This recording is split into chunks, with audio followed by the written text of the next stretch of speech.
मोहतरम नाजरीन, आप देख रहे हैं सरपरस्त सिलसिला। मैं हूं महबूब रजा सिद्दीकी। जिस तरीके से किसान रास्ते पे उतरे हुए हैं, आंदोलन कर रहे हैं, आपको पता है क्यों कर रहे हैं?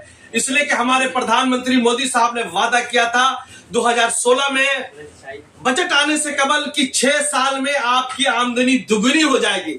जिस तरीके से उनका वादा था हर हिंदुस्तानियों के खाते में 15 लाख आएंगे, उसी वादा था कि 6 साल में आपकी आमदनी दोगुनी हो जाएगी। मगर ये बेचारे किसान हजरात हैं, मेहनत कश लोग हैं, मजदूरी करने वाले लोग हैं, डेली खाने कमाने वाले लोग हैं, और ये अन्नदाता है। देश की, हमारे मुल्क की 70% कमोबेश आबादी आज भी जरी पेशे से जुड़ी हुई है, मतलब एग्रीकल्चर से जुड़ी हुई है, और उनका काम ही है देश को अनाज देना। अगर वो अनाज नहीं उगाएंगे, खेती बाड़ी नहीं करेंगे, तो आज हम जो शहरों में रह करके अनाज दाना पानी खाते हैं वो शायद नहीं खाना पाएंगे। और इसका एक बड़ा मामला यह है कि हम लोग जो है एक्सपोर्ट भी करते हैं अनाज को, और देश का सबसे बड़ा रेवेन्यू भी आता है। मगर अन्नदाता मोदी जी के डायलॉगबाजी में आ गए, और वो डायलॉग आज तक पूरा नहीं हुआ। और इसके बाद जो है बहुत सारे वादा किया गया था, जैसे किसान सम्मान निधि योजना, जो पहले 6,000 मिलता था, आज उसको घटा करके 5,000 कर दिया गया। और एक्सपर्ट लोग, अर्थशास्त्री बोलते हैं कि पिछली हुकूमत मतलब यूपीए 2 में 7 सालों में किसानों की आमदनी दुगनी हो गई थी, मगर मौजूदा सरकार में किसानों की आमदनी 6 साल तो बोल दिए थे, 7 साल में भी नहीं हुआ। तो कहने का मतलब है जितने वादे किए गए सब है। इससे पहले जो किसान को लेकर के, किसान मुत्तहदा मोर्चा को लेकर के जो दिल्ली में बैठक हुई, और बोला गया कि मिनिमम सपोर्ट प्राइस के ऊपर हम लोग बात मान लेंगे, और भी बहुत सारे मसले फर्टिलाइजर का मामला है, पानी का मामला है, ये सब मामला है, और इस तरह देख रहे के सारी बातों को मान लेंगे। मगर आज तक इलेक्शन को सिर्फ 2 महीना बाकी है, आज तक वो मामला पूरा नहीं हुआ। ये किसान कब रास्ते पे उतरे? जब अबूरी बजट पास हुआ। किसान देखा कि जो हमारे साथ वादा किया गया था कोई वादा पूरी नहीं हुआ, और हर फंड में किसानों में वो कटौती की गई। आप बेचारा जानते हैं, बेचारे किसान ऐसे रास्ते करे नहीं, उनके साथ जुल्म ज्यादती हो रही है, उनके साथ क्या क्या वादा पूरा नहीं हो रहा है, उनके बजट में और कम किया जा रहा। तो उनका कहना है कि हम सर्वाइवल कैसे करेंगे, हम काम कैसे करेंगे, हमारे मतलब मिनिमम सपोर्ट प्राइस नहीं रहेगा, गवर्नमेंट एक फिक्स नहीं करेगी, तो हम कैसे दाना पानी अनाज देंगे। तो और दूसरी बात यह है कि यहाँ पर अडानी अंबानी जैसे बड़े उद्योगपति जो केला का बागान खरीद ले रहे हैं, सेब का बागान खरीद ले रहे हैं, ऑरेंज का बागान खरीद ले रहे हैं, सारा मामला जो है किसानों का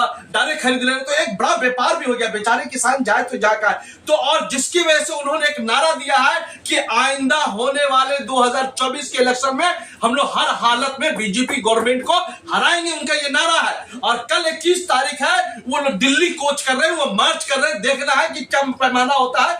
तीसरी अहम बात यह है कि मोदी जी जो डायलॉग दे दिए अब की बार 400 पार, ये फॉल्स डायलॉग है। इस डायलॉग में कोई भी सच्चाई नहीं है।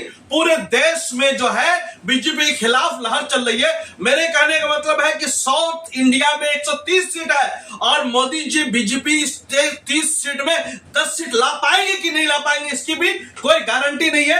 ये जमा खर्ची का माहौल बनाया जा रहा। अगर एनडीए या बीजेपी इतना मजबूत होगी तो अदर पार्टियों को, नीतीश कुमार को अपने अंदर क्यों लेती? और हैदराबाद, ये मध्य प्रदेश के वहां पर जो है चंद्रबाबू नायडू को अपने पार्टी में शामिल कर रहे हैं। अगर बीजेपी इतनी मजबूत होती तो कांग्रेस के लीडर अशोक चौहान को अपने पार्टी में शामिल क्यों करते? मतलब कहने का मतलब यह है कि उसकी बुनियाद हिली हुई है, बुनियाद कमजोर है, इसलिए दूसरे पार्टी से अपने पार्टी में मर्ज भी करवा रहे, पार्टी में शामिल भी करवा रहे। उसके पार्टी के लिए आप देख लीजिए कि जो महाराष्ट्र का चीफ मिनिस्टर बना हुआ वो शिवसेना का आदमी था, जो आसाम का चीफ मिनिस्टर बना हुआ वो कांग्रेस का आदमी था।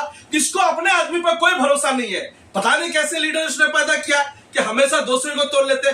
जिस तरीके से पंजाब में वो मेयर के इलेक्शन का खेल हुआ, वो आपके सामने में अच्छी तरीके से पता है। देखिए, मेरा काम है दूध की तरह, पानी को पानी की तरह पेश करना। मैंने जनता की अदालत में सब चीज बातें रख दी है। अगर ये किसान रास्ते पर उतरा हुआ, बिल्कुल सही उतरा हुआ, इसलिए कि इनके साथ जो प्रधानमंत्री, हमारे देश के प्रधानमंत्री 2016 में बजट आने से पहले किसानों से वादा किया था कि 6 साल में आपकी आमदनी दुगनी हो जाएगी। आज तक वो आमदनी दुगनी नहीं हुई।